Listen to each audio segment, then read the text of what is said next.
So a good man has great boundaries for himself and the people around him. A good man has strong and confident leadership in himself and the way that he. Um, a good man is emotionally regulated. So not only does he set the tone for himself and his own emotions, but he tempers the people around him. A good man is uh, open to communication. That doesn't mean he has to be the strongest communicator, but is willing to receive information and exchange information. A good man is also somebody who has purpose, regardless of how somebody else sees it. He's centered in his purpose and understands that purpose can change depending on where you are in your journey. So those are my top five. Y'all got dope answers. Appreciate Shan. that. A I was thinking the combination. same thing, Marcus. Everybody Yeah. said. I mean, that's pretty much. I think that these are general answers. I think every woman would take both of these for the most part, right? Everything that they've said. So I I disagree. yeah, because I when people online list they list, it don't really sound like that. The one thing that I You think, have to. I think the problem is, and again, we talk about this all the time. We'll probably talk about it again next week. You have to pick people in your tribe. Y'all stop looking at this one ratchet chick who like, yo, you gotta be the, and she's not even. Why are you even looking at her? If But you the don't take thing is, advice from her or nothing else, why are you listening to her about? Like, what? well, because these things interlap, like overlap. Like that's the reason why, like, when guys see women do certain things, this may be a good woman, but she's doing something similar than the other women that we think are not so good, and y'all both doing the exact same thing. So though you may have a lot of good traits and a good character and all this other stuff, when you do something that looks similar to the woman that we think don't have those good traits, it sometimes muddies the water. So even though you're providing these very good explanations, right? And then another woman comes behind and gives her five, and it don't sound nothing like her or you, right? That continues to muddy the water when we try to have these conversations. Well, it muddies the water when you try to get information from people who you don't even have access to. You understand? Ask the people around you, people that you come in contact with on a daily basis, that you have access to, the people who are your real circle of people that you can actually go on a date with. Try talking to those people instead of going to the internet to get advice on what women think when anybody can put a camera in front of them and just start talking. We don't even know if she's living the life she's talking about. Like, come on. Can I? So I'm glad you said that because the truth of the matter is I actually don't give a damn what any of you think a good man is. A better question for me is what do you wish to obtain from a marriage? What do women wish to obtain from a marriage? What is a woman trying to get out of being married?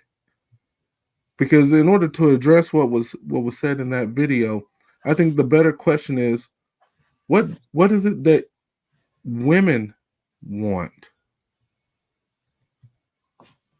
Well, I think what Inaz just said, what I just said, is what women want. It may be different for, each woman, I would say, because I know that having somebody to be able to provide emotional security for me would be a big thing.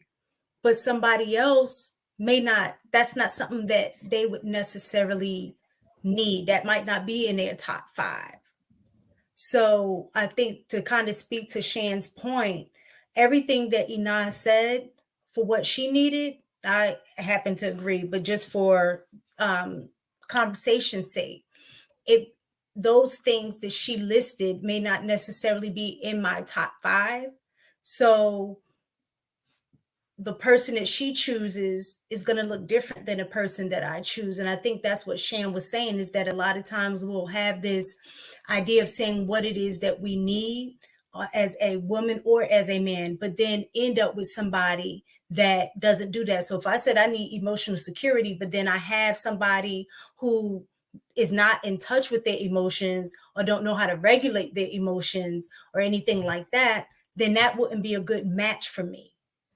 But Oh, person may be a good match for, let's say, Shan, because she may not need, a person that is, emotionally, that gives her emotional security.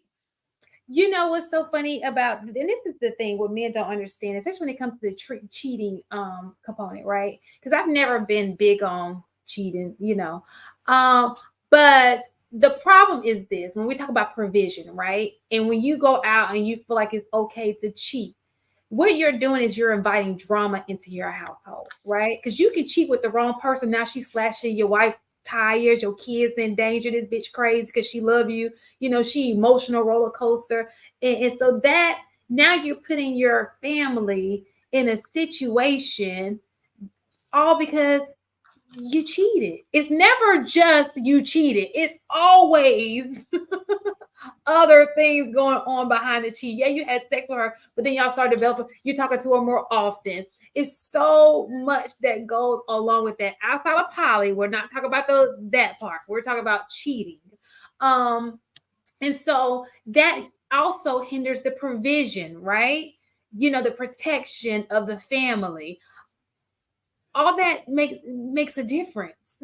Women, we don't want to have BV because the vaginas don't like each other. Like, come on. It's so much more than just a cheat. It's not as innocent and easy as it sounds. There's still, especially when it comes with a woman, not that you would be a man, but it's so much because we know women are emotional creatures. And as soon as you break that woman's heart, we're vulnerable. Random, but did you see that Kendra G episode yesterday where that dude was like 6'5" in Atlanta, made $260K, and he said he was married to a woman and then he married a man and he was looking for either one? I know that's random. It just popped in my head when you said that. Not that listen, if you like men,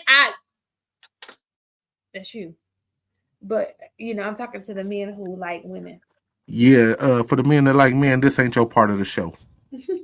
So, Shan, do you find that a lot of my bad, I'm being rude in the mug. My bad. I'm not near my phone. I'm on Bluetooth. But peace to the panel, y'all. What's going on, family? Hi. Yo. What's good, Rilla? Nice to share the stage with you, brother. I want to sit at the grown folk table today, man. I want to sit up at the grown folk table, see what y'all talking about over here, man. You know what I'm saying? So Shan, do you think men are becoming more comfortable with telling women what their expectations are or what they want out of relationships up front? You think that's becoming more and more common? In other words, men are saying either they're not available or that they're seeing other people and you're going to be part of the rotation. I think that the conversation is starting to be had. Absolutely. Right. But I do think that there's a great majority that just doesn't have the conversation at all. And they just keep it until the conversation comes up and then they'll be honest. So they wait on it as long as they can wait, and then they throw it in there, right? And usually that's at that time she's already locked in, she already like you and all that kind of stuff, So I do think that the conversation is being had. It's just not being had at the right moment.